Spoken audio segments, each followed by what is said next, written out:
Om Sai Ram, Sai Satcharitra, Chapter 4. This chapter covers the following: Mission of the Saints, Shirdi, a holy place of pilgrimage, Sai Baba's personality, Gauli Buva's dictum, the appearance of Vittal, Kshir Sagar's story, the Skanu's bath in Prayag, the Immaculate Conception of Sai Baba and his first advent in Shirdi, the three Vadas. In the last chapter, I described the circumstances which led me to write the Sai Satcharitra. Let me now describe the first advent of Sai Baba in Shirdi with Baba's grace. Mission of the Saints.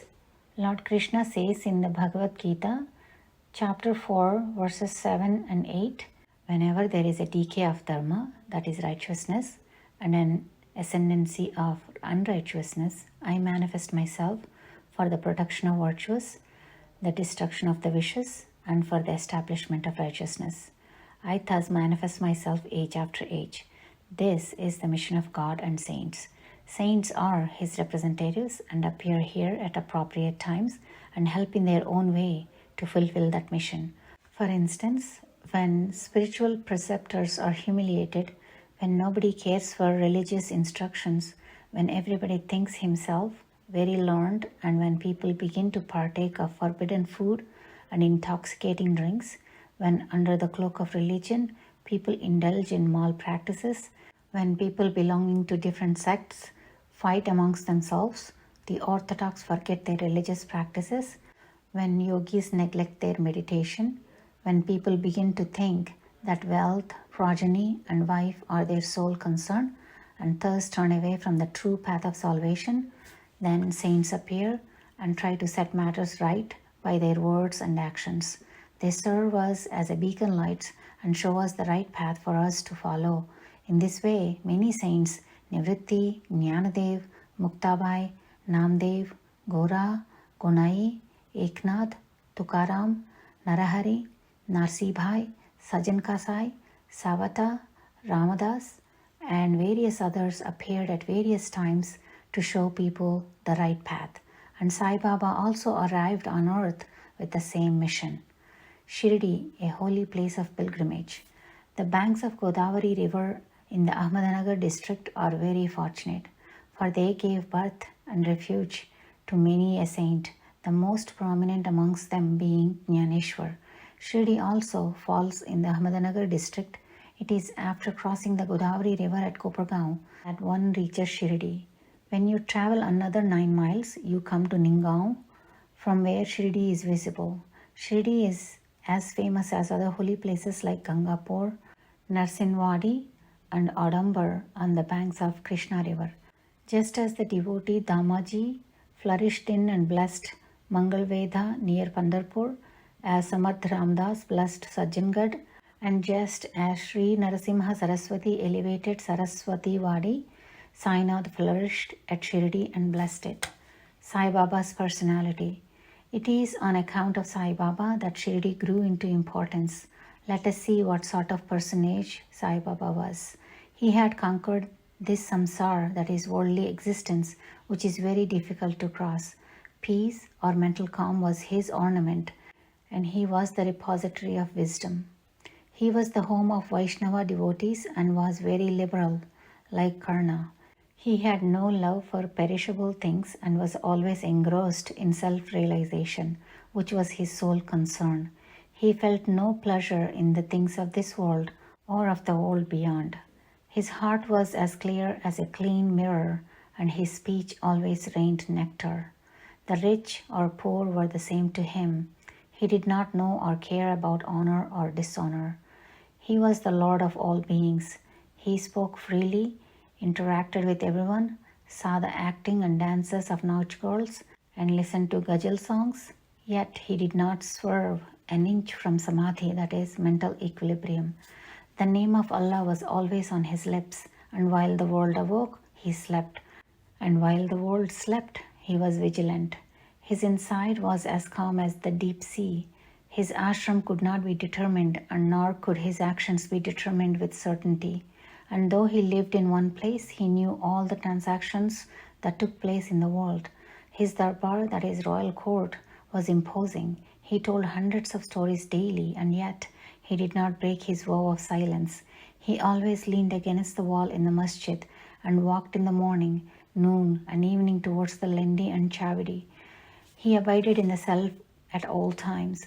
Though an enlightened soul, he acted like a normal human being.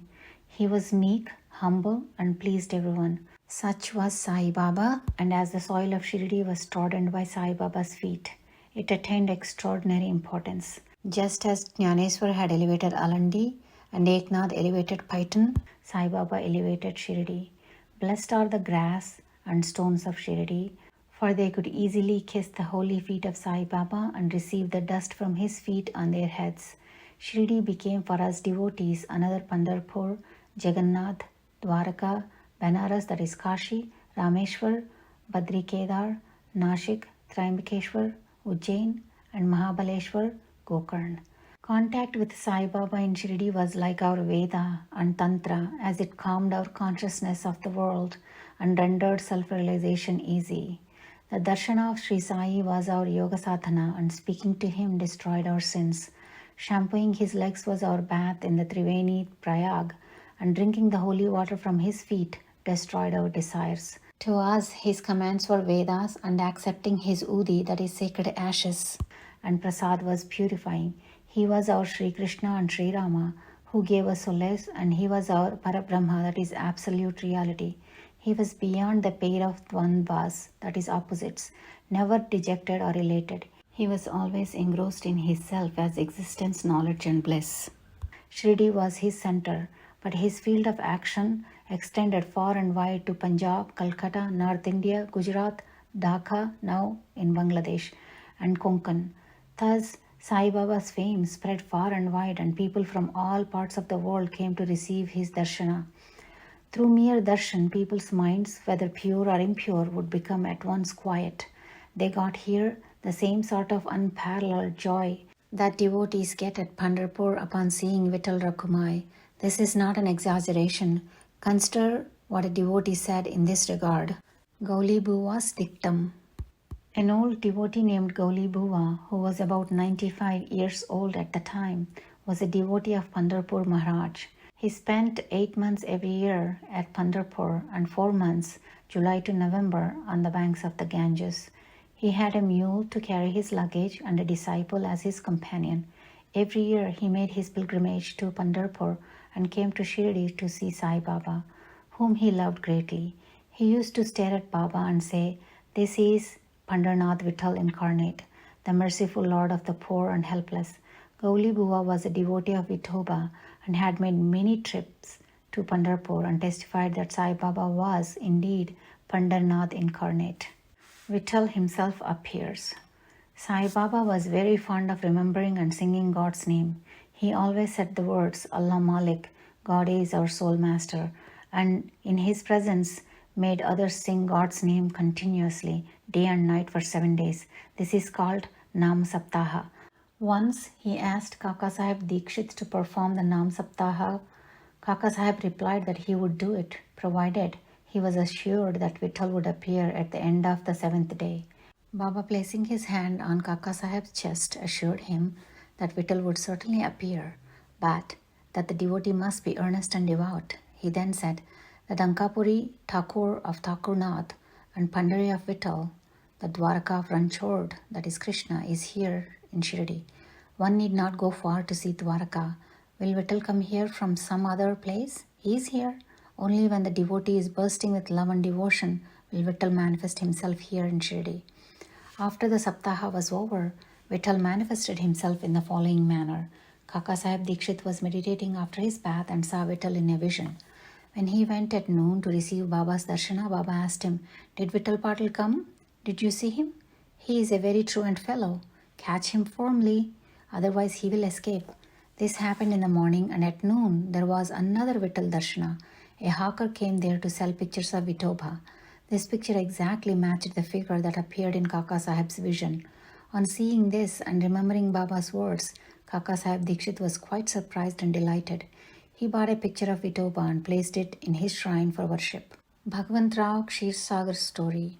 Baba's fondness for Vittal worship is illustrated in Bhagwant Rao Ksheersagar's story. Bhagwantrau's father was a devotee of Vithoba and used to go on an annual trips to Pandharpur. He also worshipped an image of Vithoba at home. After his death, the son stopped everything, the trips, the worship, and the Shraddha ceremony. When Bhagwantrao came to Shirdi, Baba, who remembered his father, at once said, "His father was my friend, so I dragged him, the son, here. He never offered Naivedya, an offering of food, and so he starved Vittal and me. So I brought him here. I shall change him now and set him to worship." Daskanu's bath in Prayag. Hindus believe that a bath in the holy water of Prayag, where the Ganga and Yamuna meet, is very meritorious, and thousands of pilgrims go there and to have a sacred bath. Daskanu once wanted to go to Prayag for a bath and came to Baba to get his permission to leave. Baba replied, "It isn't necessary to go so far. Our Prayag is here, trust me." Then, when Daskanu placed his head on Baba's feet, out flowed streams of Ganges and Yamuna water, a stream from each of Baba's feet. Seeing this miracle, Daskanu was overwhelmed with feelings of love and adoration, and his eyes were full of tears. He felt inspired, and his speech burst forth into a song in praise of Baba and his Leelas. The Immaculate Conception of Sai Baba and his first advent in Shirdi. Nobody knew the parents, date of birth, or place of birth of Sai Baba. Many inquiries were made and many questions were put to Baba and others regarding these matters, but no satisfactory answers have yet been obtained. We know nothing about these matters. Namdev and Kabir were not born like ordinary mortals. They were found as infants. Namdev was found on the banks of the Bhimrati river by Gunai and Kabir on the banks of Bhagirathi river by Tamal. Sai Baba's story was similar. He first manifested himself as a 16-year-old boy under a neem tree in Shirdi for the sake of his devotees. Even back then, he seemed to be full of knowledge of the Brahman. He had no desire for worldly objects even in his dreams. He had kicked out Maya, and Mukti, that is deliverance, was serving at his feet. An old woman in Shirdi described him thus: a young lad, fair, smart, and very handsome. He was first seen under the neem tree, seated in an asan. The people of the village were wonderstruck to see such a young boy practicing hard penance with no regard for the heat or cold. By day he associated with none, and by night he wasn't afraid of anybody. People wondered where this young chap had turned up from. His form and features were so beautiful that a mere look endeared him to everyone. He didn't go to anybody's door and always sat near the neem tree. Outwardly he looked very young, but through his actions he was really a great soul. He was the embodiment of dispassion and was an enigma to everyone. One day it so happened that God Khandoba possessed the body of devotee, and people asked him, "Deva, O God, please tell us whose son this boy is and where he came from." God Khandoba asked them to bring a spade and dig in a particular place. When it was dug, bricks were found underneath a flat stone. When the stone was removed, a corridor led to a cellar where cow-mouth-shaped structures, wooden boards, and necklaces were seen. God Khandoba said this lad practiced penance here for 12 years. Then people began to question the lad about this. He put them off the scent by telling them that it was his guru's holy resting place and requested them to guard it well. The people then closed the corridor just as they had found it. As Ashwatha and Audambar trees are held sacred, Baba regarded this neem tree equally sacred and loved it the most. Mahalsapati and other Shirdi devotees regarded this site as the final resting place of Baba's Guru and prostrated before it. The three Vadas, the land with the neem tree and the land that surrounded it, was bought by Mr. Hari Vinayak Sathe, and on this site a big building named Sathe's Vada was built. The Vada was initially the sole resting place for pilgrims. A raised platform was built around the neem tree and lofts with steps were constructed. Under the steps there is a niche facing south, and devotees sit on the platform facing north. It is believed that if a devotee burns incense there on Thursday and Friday evenings, by God's grace they will always be happy. This Vada was old and dilapidated and needed repairs. The necessary repairs, additions, and alterations have now been made by the Sai Sansthan. Then, after a few years, another Vada, that is Dikshit's Vada, was constructed. Kaka Sahib Dikshit, a solicitor from Bombay, had gone to England. He had injured his leg in an accident there. The injury could not be gotten rid of by any means. Nana Sahib Chandorkar advised him to try Sai Baba. So he saw Sai Baba in 1909 and requested him to cure the lameness of his mind rather than that of his leg. He was so pleased with the darshan of Sai Baba that he decided to reside in Shirdi. So he built a vada for himself and other devotees. The foundation of this building was laid on the 10th of December 1910. On this day, two other important events took place. Mr. Dadasaheb Kaparde was given permission to return home, and the nighttime arti in the Chavadi commenced. The vada was completed and was inhabited on the Ramanavami day in 1911 with due rites and formalities. Another vada, palatial mansion, was constructed by the famous millionaire from Nagpur, Mr. Booty. Lots of money was spent on this building, but the amount was well utilized as Sai Baba's body rests in this vada, which is now called the Samadhi Mandir. The site of this mandir formerly had a garden which was watered and looked after by Baba. 3 vadas thus sprang up where there were none formerly. Of these, Sate's vada was the most useful to everyone in the early days. The story of garden attended to by Sai Baba with the help of Vaman Tatya, and Sai Baba's temporary absence from Shirdi, his return to Shirdi with the marriage party of Chand Patil, the company of Devidas, Chankidas and Gangagir, Baba's wrestling match with Muhaddin Tamboli, his life in the masjid, his love for Mr. Dengale and other devotees, and a few other incidents will be described in the next chapter. Bow to Sri Sai, peace be to all. This brings us to the end of Sai Satcharitra, chapter 4.